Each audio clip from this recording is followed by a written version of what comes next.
Assalamualaikum dan salam sejahtera. Saya Nazri Kaha. Ini agenda awani. Apabila Perdana Menteri membentangkan belanjawan ataupun bajet 2023 pada Jumaat lalu, antara yang terawal diumumkan oleh Perdana Menteri adalah situasi ekonomi negara dan juga status hutang negara pada ketika ini. Dan dengan status hutang menghampiri 1 trilion ringgit dan nisbah KDNK kita juga mampu, bukan yang dilihat suatu yang membimbangkan, amat memberi cabaran kepada perancangan ekonomi negara pada tahun ini dan juga pada tahun akan datang. Walaupun ramai di kalangan penganalisis ekonomi, hutang negara yang tinggi bukan suatu yang luar biasa, tetapi bagaimana obligasi hutang dan juga wang yang dipinjam oleh kerajaan itu mampu menjana pendapatan negara pada masa akan datang. Kerana negara-negara maju pun seperti Singapura, Amerika Syarikat dan seumpamanya, mereka mempunyai hutang negara yang tinggi, tetapi mereka mempunyai nilai tunai dan juga nilai aset yang lebih kukuh, lebih tinggi, menyebabkan pelabur dan juga jaminan bond-bond security yang dikeluarkan oleh kerajaan masih laku, masih mendapat perhatian di kalangan peniaga antarabangsa ataupun pelabur antarabangsa. Jadi untuk melihat perkara ini, kerana idea sendiri iaitu satu badan pemikir ekonomi dan juga ehwal semasa ingin melihat bahawa negara sudah sampai waktunya untuk membincangkan dan juga memutamatkan hal berkaitan dengan tanggungjawab fiskal ataupun Fiscal Responsibility Act ataupun FRA. Walaupun kerajaan pada belanjawan kali ini mencadangkan bahawa procurement kerajaan juga perlu ada akta tersendiri yang dipanggil GPA itu. Jadi apa yang sebenarnya dikatakan FRA dan juga GPA dan juga bagaimana tanggungjawab fiskal ini akan membantu negara keluar daripada isu hutang yang tinggi. Dalam masa yang sama kita mampu menjana pendapatan baru dan juga bagaimana kita dapat mengurangkan hal ketirisan, rasuah dan juga hal berkaitan dengan procurement kerajaan yang seringkali menjadi masalah kelompongan ekonomi negara akibat ketirisan, kecurangan dan juga rasuah. Jadi untuk melihat perkara ini, Dr. Trisha Yeo, Ketua Pegawai Eksekutif Ideas bersama dengan kami pada malam ini untuk memberikan penjelasan lebih lanjut tentang Akta Perolehan Kerajaan dan juga Akta Tanggungjawab Fiskal ini. Selamat petang, Dr. Trisha. Selamat petang, Nazri. Terima kasih. Dr. Trisha, ramai juga beranggapan apabila Perdana Menteri mengumumkan belanjawan 2023 dengan memberikan senario hutang negara pada awal pembentangan beliau pada hujung minggu lalu iaitu pada hari Jumaat, ramai beranggapan ini sekali lagi kenyataan politik yang cuba menakut-nakutkan rakyat bahawa negara dalam keadaan yang membimbangkan iaitu dari sudut aspek tahap ekonomi, tetapi sebenarnya kerajaan mampu berbelanja lebih banyak seperti mana yang ditunjukkan pada ketika menghadapi pandemik COVID-19 yang lalu. Jadi apa pandangan Trisha tentang hal ini sebelum kita bercerita tentang Akta Perolehan Kerajaan dan juga Akta Tanggungjawab Fiskal itu? Okey, terima kasih atas jemputan ini. Pertama sekali, sebenarnya pihak kami menerima dengan baik cara yang dibentangkan oleh Perdana Menteri. Sebenarnya sebelum ini ada beberapa kerajaan yang mungkin cuba menyatakan bahawa status hutang negara ataupun status ekonomi dan status fiskal kerajaan sebenarnya ada pada tempat yang baik.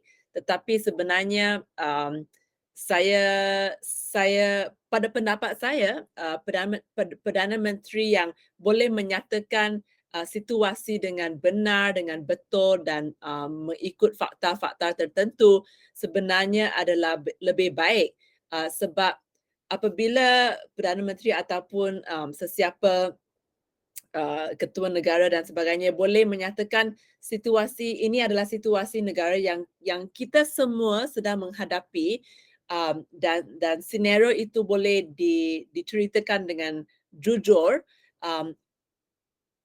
hanya pada ketika itu dan hanya pada titik itulah kita boleh bersama-sama menentukan apakah hala tuju dan penyelesaian masalah yang kita boleh menentukan untuk mengatasi cabaran yang akan dihadapi oleh negara. So walaupun situasinya mungkin masih uh, masih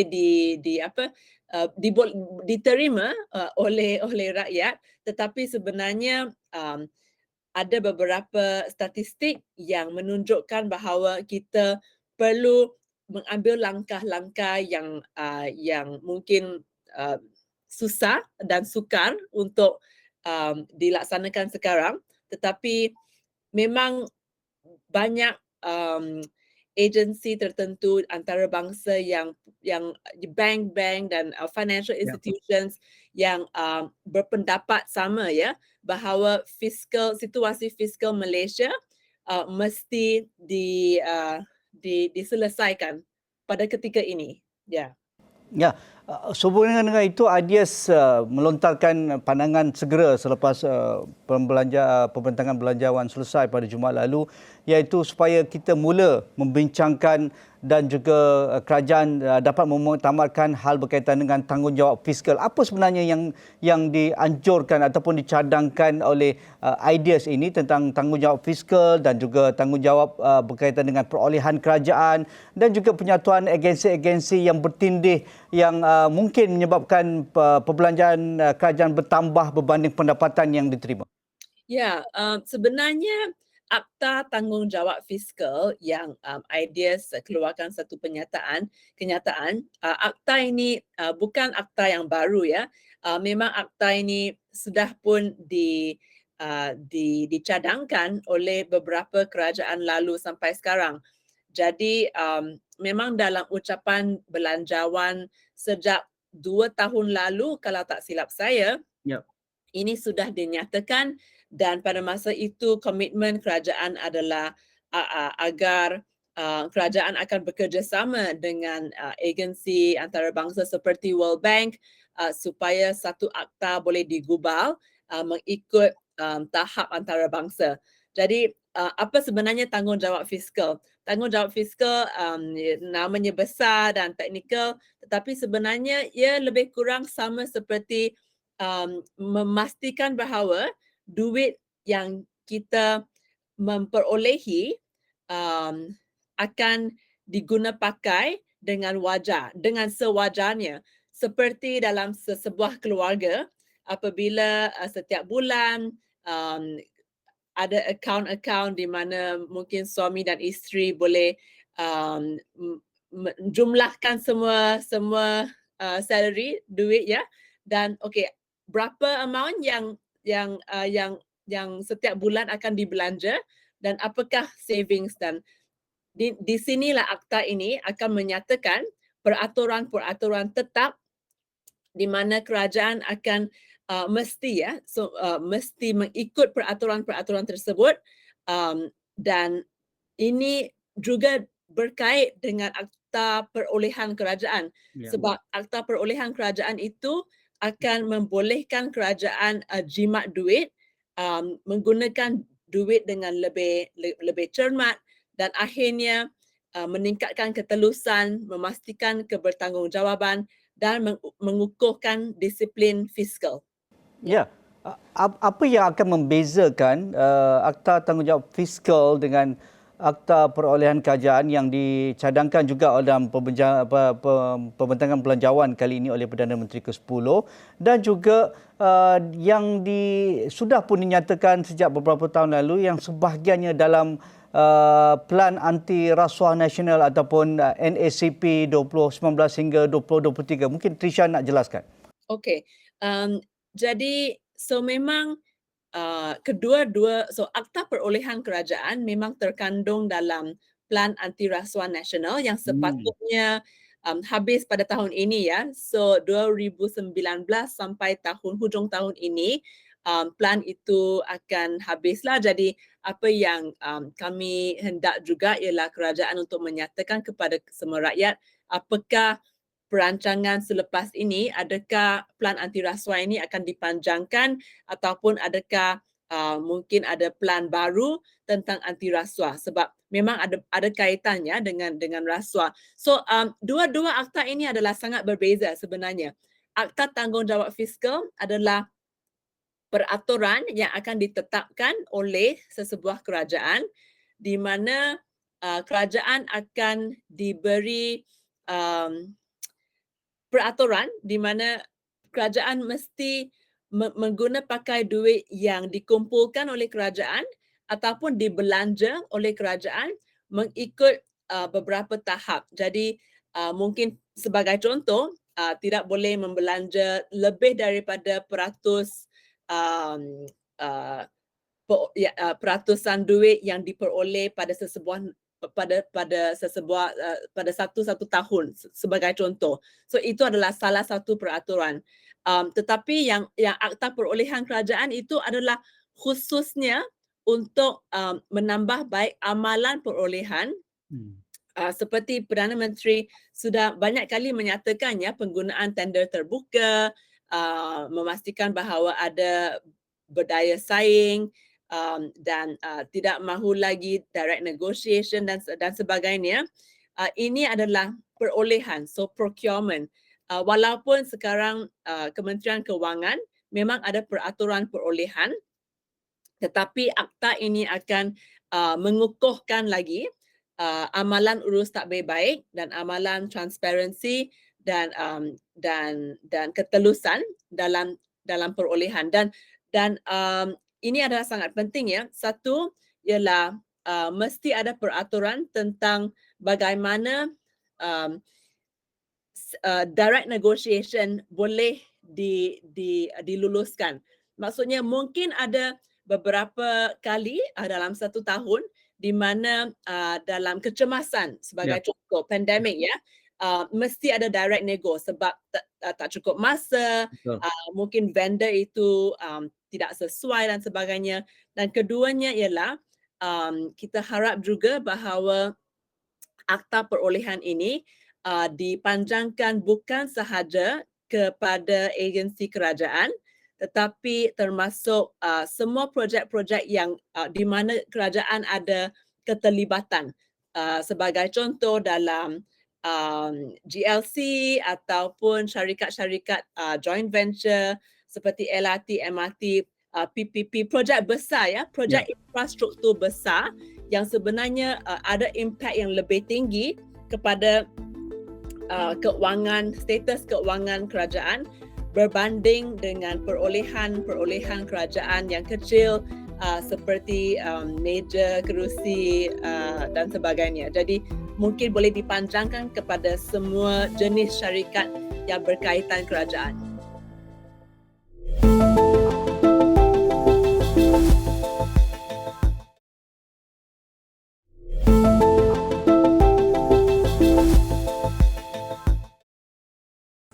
Ya, selain kita bergerak ke hadapan untuk mewujudkan akta-akta yang penting seperti akta perolehan kerajaan dan juga akta tanggungjawab fiskal ini, kalau kita boleh imbas sedikit, apa yang sudah pun kita lalui seperti isu 1MDB, isu SRC International, isu keterisan dan juga kelompongan perolehan kerajaan yang diumumkan saban tahun oleh Ketua Audit Negara, perolehan ketika COVID-19 yang tidak betul, direct nego, tetapi dikatakan beratus-ratus juta tidak digunakan apabila perbelanjaan dikeluarkan untuk membeli barangan perubatan dan sebagainya.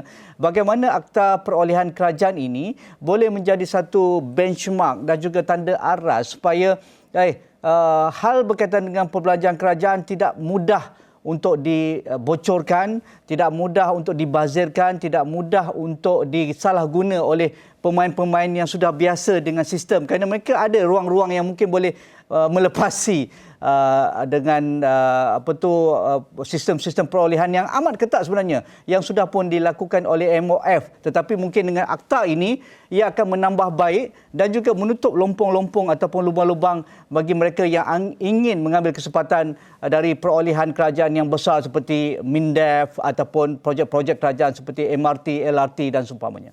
Ya, jadi yang utamanya ialah apa yang kita sudah pun mengamal sebagai kita menganggap sebagai satu amalan sahaja yang selalunya dilakukan.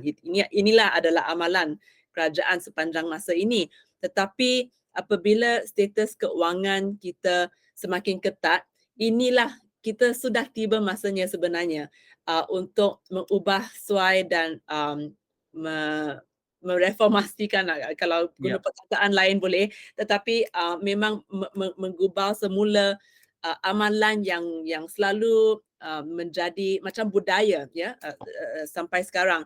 Tetapi ini memang memerlukan kerjasama semua pihak. Kita tak boleh tumpukan perhatian sahaja kepada pegawai awam sebab akhirnya kita pun tahu bahawa selain daripada keputusan yang boleh dibuat oleh pegawai kerajaan, kita pun tahu amalan ialah kadangkala di mana menteri-menteri ataupun ahli politik tertentu mungkin ada intervensi dan mereka yang membuat keputusan ataupun mereka yang menghulurkan ataupun menyatakan bahawa projek-projek ini sepatutnya diberi kepada kontraktor tertentu.